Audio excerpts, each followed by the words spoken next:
Introduction to Ancient Greece, Unit 2. By the end of this video, you should be able to explain how the sea, land, and climate had an impact on life in ancient Greece. You should also be able to describe the characteristics of three early groups in ancient Greece: the Minoans, the Mycenaeans, and the Darians. Geography. Importance of the sea. Greece is located on a mountainous peninsula on the Mediterranean Sea. This means that it is surrounded by water. The area also includes about 2,000 islands, and most people in Greece lived within 85 miles of the sea. This means they became very skilled sailors and traders, using the ocean or using the sea as a way to travel from place to place, and that fish was an important part of their diet. Geography, the difficulties of the land. About 75% of the land is mountainous, which means that inland travel, overland, is very difficult with few roads. Independent communities developed rather than a single unified population under one ruler. The ground is stony and the streams are small without any large rivers, which makes farming difficult. And the people herded sheep and goats because those were the animals that were suitable for the type of terrain that they had. The soil and the climate will support agriculture in terms of growing grapes, olives, and apricots, but not a lot of other crops. The impact of climate.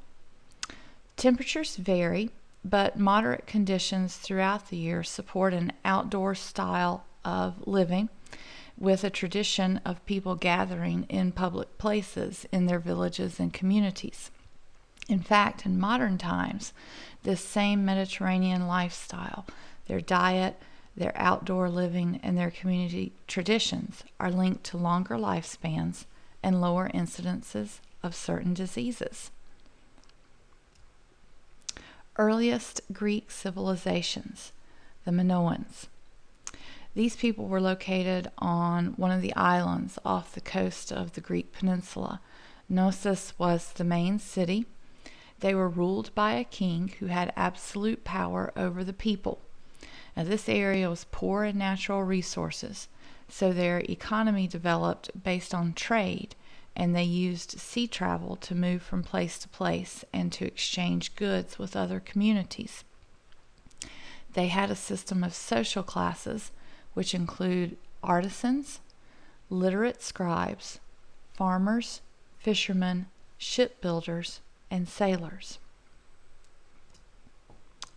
The second early Greek civilization is the Mycenaeans. They were located on the southern part of the Greek peninsula, and their main city, Mycenae, was on a steep rocky ridge that was surrounded by a thick wall, about 20 feet thick. So the position that they had was virtually secure because no one could penetrate the fortifications around the city. They were ruled by a warrior king who also controlled the surrounding countryside. And these people, the Mycenaeans, invaded and conquered the Minoan civilization. They adopted a number of the practices of the Minoans, including their sea trade, their writing, and a number of their art forms. It's also this civilization, the Mycenaeans, who are reported to have fought a 10-year war against the city of Troy.